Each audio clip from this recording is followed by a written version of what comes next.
सभी को जय श्री राम, राधे राधे। मैं ईशा, पुत्री स्वर्गीय अशोक कुमार अरोड़ा जी की, आप सब लोग मेरी वीडियोस देख रहे हैं। मेरे क्या कसूर मेरी जिंदगी का सच। मैंने अरोड़ा फैमिलीज के लिए बताया था कि मेरी दादी दो थी, ठीक है, दो, एक थी और एक है, एक राजदादी और एक शांति अरोड़ा जी, जो अभी जीवित है। ये बताना इसलिए जरूरी समझ रही हूँ क्योंकि मेरे ऊपर जब अपने ही अपने ही जब लाछन लगा रहे हैं, ब्लेम कर रहे हैं, चाहे उन्हें पता है कि मैं कैसी हूँ, फिर भी मेरे पे एलिगेशन लगा रहे हैं, तो मैं चुप नहीं बैठूंगी। अब मैं अपनी सच्चाई लाऊंगी जो सच है। अब मैंने आपको लास्ट वीडियो में बताया था कि अरोड़ा प्रोविजन स्टोर पर दादाजी के साथ दोनों बेटे स्वर्गीय अशोक कुमार अरोड़ा जी और स्वर्गीय विनोद कुमार अरोड़ा जी बैठते थे, अपने पिता का साथ काम में साथ बटाते थे। ठीक, जिन्होंने नई वीडियो देखा वो मेरा लास्ट वीडियो जाके देख सकते हैं। उसके आगे की बात बता रही हूँ।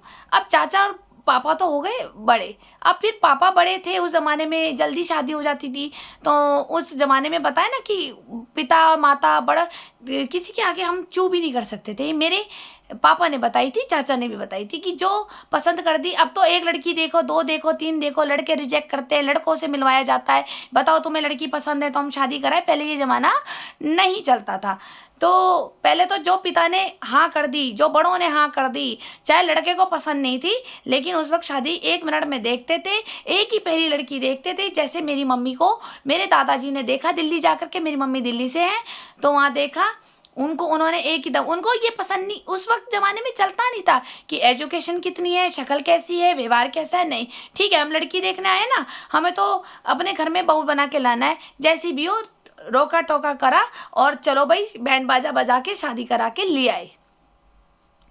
उस जमाने में दहेज भी नहीं चलता था। उस जमाने में इतनी महंगी शादियां भी नहीं पड़ती थी जितनी अब दिखावे की शादियां हो गई। तो मेरे पापा की चलती नहीं थी, चुप रहे। मेरी मम्मी पसंद करी उन्होंने और फटाफट शादी करा दी। शादी दिल्ली जाके हुई थी इनकी, काफ़ी अच्छी हुई, धूमधाम से हुई। मामा जी, बड़े मामा जी हमारे और हमारी नानी जी, हमारे नाना जी तो जब जिंदा नहीं थे, तो काफ़ी मेरे बड़े मामा ने भी बड़ा स्ट्रगल किया है कि जिसके पिता ना हो उन्होंने अपनी बहनों की शादी करी अपने बलबूते पे। ये भी एक भाई होते हैं। अगर सीख लेनी हो ना भाइयों की तो मेरे बड़े मामा से लेना। मैं अपने बड़े मामा के लिए तो मैं अपनी जान भी दे दूँ। मेरे मामा बहुत अच्छे बड़े वाले, उन्होंने अपना एक कर्तव्य, अपने एक पिता का कर्तव्य ऐसे ईमानदारी निष्ठा से निभाया है कि ऐसा भाई अगर सबको मिल जाए तो किसी के घर में रावण विभीषण जैसा कभी युद्ध नहीं होगा। और ऐसे ही मामा सबको मिल जाए तो भांजियाँ तो राज करेंगी, क्योंकि बड़े मामा ने मुझे बहुत सपोर्ट किया है और मेरे पापा को भी। तो मैं नेक्स्ट वीडियो बनाती जा रही हूँ, बनाऊंगी। आप देखते रहिए, बने रहिए मेरी वीडियो के साथ। तो मैं स्पेशल अपने मामा के लिए भी बताऊंगी कि मेरे मामा दुनिया से ही नहीं जाने चाहिए। मैं तो ये बोलती हूँ, दुनिया से भी नहीं जाने चाहिए, हमेशा हम जिंदा रहे हमारे मामा। तो मैं क्या बता रही थी आपको कि जब मेरे पापा की शादी हो गई तो फिर मेरी मम्मी घर में बहू बन के आ गई। मेरी मम्मी उस ज़माने की दिल्ली की थी, पढ़ी लिखी तो थी, 9th 10th तक कर रखा था मेरी मम्मी ने। लेकिन मेरी मम्मी की मैच्योरिटी इतनी नहीं थी, कम आयु में शादी हो गई और फिर वो घर में बहू बन के आ गई।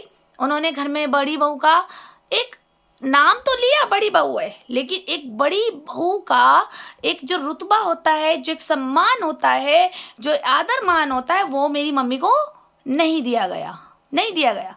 क्योंकि दादाजी की दुकान थी, चाचा हमारे इतने शनि की चाल चलते थे। अब तो वो दुनिया से चले गए हैं, लेकिन कितने शातिर थे वो दुनिया को पता है, मुझे बताने की आवश्यकता नहीं पड़ेगी। उन्होंने कहा अरे अब तो इसका परिवार बढ़ गया और ये क्या होगा कि अब तो बीवी भी आ गई है। तो मेरी मम्मी को वो सम्मान इतना नहीं मिला। फिर क्या हुआ, मेरे चाचा ने करी प्लानिंग। अरे दुनिया में भड़का दिया, जैसे मेरी बहन को भड़काया ना, अरे ये तो इसकी बीवी भी आ गई, ये तो अब तो ज़्यादा खर्चे करेगा, उधर तेरा बड़ा भाई ले जाएगा, तेरे को कुछ नहीं समझेगा। मेरे चाचा को भी दुनिया ने करा मैनिपुलेट। फिर क्या हुआ, मेरे चाचा ने कहा अरे इसको तो दुकान से उतारना है, वरना ये तो दुकान भी खा जाएगा और बड़ा भाई है और वाकई बड़े भाई को संपत्ति मिलती है, राइट। अब मैं आपके सामने एक सच बोल रही हूँ कि मैं अगर अखाड़े का पुराना रिकॉर्ड खुलवा दूँ, मैं सन अभी नहीं बताती, मेरे पास उसके एविडेंस है कि मेरे पापा के नाम पर वो दुकान थी। जी हाँ, वो मेरे पापा के नाम पर दुकान चढ़ी हुई थी। मेरे पापा को पागल का सर्टिफिकेट लगा करके अखाड़े में ये पागल घोषित कर दिया था कि इसकी मानसिक स्थिति ठीक नहीं रहती। वही मेरे साथ किया है कोर्ट में। आप समझ रहे हो कि मेरी अरोड़ा फैमिली से हुआ या मेरी फैमिली से हुआ या जिनके साथ केस चल रहा है या उन्होंने मेरा पागल का सर्टिफिकेट बनवाया या राहुल बेरी ने बनाया, ये सब एक पुराने ही थाली के चट्टे निकले। तो तभी मुझे बेरियों में शादी करी इन लोगों ने। तो फिर इन्होंने क्या हुआ कि मेरे पापा का पागल का सर्टिफिकेट लगा दिया और ये बोल दिया कि भाई ये दिमागी तौर पे ठीक नहीं है, हो सकता है कि पिता के मरने के बाद, क्योंकि मेरे दादाजी फिर दुनिया छोड़ के चले गए थे, तो क्या नाम बोलते हैं, इसको हटाया जाए। मेरे पापा को कोई सूचना नहीं दी गई, ना कोई जानकारी दी गई, और मेरे पापा को यह भी नहीं पता चला कि वो दुकान कब अशोक कुमार अरोड़ा जी से विनोद कुमार अरोड़ा जी और के नाम हो गई दुकान। ठीक है, वहाँ पे पर्ची भी कट गई। इनकी अखाड़े में अच्छी उस ज़माने में सेटिंग चलती थी। उस ज़माने में अखाड़े में भी संत लोग इतने पढ़े लिखे एजुकेटेड नहीं थे। उनको तो तब ये रहता था, अरे सेवा कर रहे हैं, जो सेवा कर रहे हैं वो हमारे हैं, चलो चलो काम कर लो, काम कर लो। मैं कोई एलिगेशन नहीं लगा रही हूँ, ये हुआ है। ठीक, हमारे पापा जब दिमागी तौर पे ठीक नहीं थे, तो मेरा ये सवाल है, तो मेरे पापा बेचल में टरबाइन इंजीनियर की पोस्ट पे वो कैसे सरकारी नौकरी कर रहे थे? अब बताएं कौन गलत निकला, चाचा और दादी, या फिर अखाड़ा, या फिर वो बेचल, या फिर वो सरकार जिन्होंने मेरे पापा का मेडिकल चेकअप करके सरकारी नौकरी दी होगी? सोचिए किसकी साजिश और प्लानिंग थी मेरे पापा को दुकान से निकालने की, बेरोजगार करने की। मेरे पापा के पीछे तो शुरू से ही पड़े रहे सब के सब। तो उस तरह से उन्होंने दुकान भी हटाई, और फिर क्या करा, चाचा ने अपने ही तो गले से, यानी जब दादाजी जिंदा थे तो गले से कुछ पैसे वो चोरी कर लेते थे और नाम लगा देते थे कि ये तो दुकान पे इतने बजे आए हैं। बड़े भाई यानी कि मेरे पापा पे एलिगेशन लगा करके रोज होती थी इनके घर में जुत्ता फंसी थी, मार पिटाई, गाली गलौज, क्योंकि दादाजी का गुस्सा मैंने सुना है बहुत खतरनाक बड़ा था। सॉरी, थोड़ी आवाज़ इग्नोर कीजिए, बाहर थोड़ा सा किसी ने म्यूजिक चलाया है। तो मेरे पापा के साथ जब आए दिन ये रोज़ होने लग गया कि मेरे पापा इतने ईमानदार थे, जिन्होंने आज भी मेरे खून में है मेरे पापा। मैं भी अगर किसी के पैसे देख लूँ, मैं कभी किसी के पैसे नहीं चुरा सकती, लेकिन मेरे पापा पे इतने बड़े बड़े एलिगेशन लगा दिए, ये चोरी करता है, ये चोरी करता है। तो दादाजी का गुस्सा फूटता था, तो वो उनका करते थे सामाजिक अपमान दुकान पे, और उनको जलील कर करके रोज लड़ाई झगड़े से करके उनकी दुकान छीन ली गई। साजिश और प्लानिंग, प्लॉटिंग।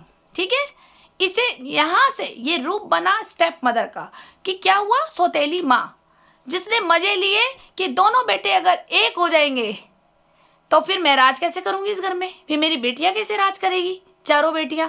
तो इसलिए वहां से ये मैं एक नस्ल तोड़ी, चाहे वो पड़ोसियों के द्वारा हुई, चाहे मैनिपुलेट करा हमारी दादी और बुआ को।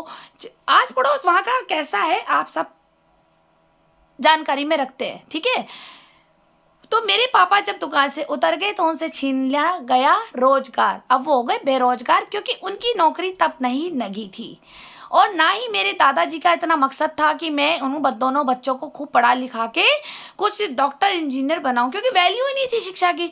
अब शिक्षित तो अब वैल्यू दिखाते हैं कि हाँ भाई शिक्षित होना आवश्यक है, पहले नहीं था। पहले था घर में काम कर लो, टिक्की गोलगप्पे चाट पकोड़े लगा लो, है ना, कुछ भी कपड़े लगा लो, बर्तन लगा लो। पहले जमाने में शिक्षित होना इतना अनिवार्य नहीं होता था, लेकिन काम का अनिवार्य होता था कि भैया शादी कर ली है, अब तो बोझ भी आ जाएगा, रोटी वही कमानी है, 10-12 बच्चे भी पैदा करने। पहले 10-12 बच्चे तो होते थे, हमारी नानी की भी ज़्यादा हुए हैं, हम क्यों कहें, हमारे नानी के भी हुए हैं। मेरी 4 मासियाँ हैं, 2 मामा, इधर भी मेरी 4 बुआ हैं, और 2 पापा चाचा हो गए।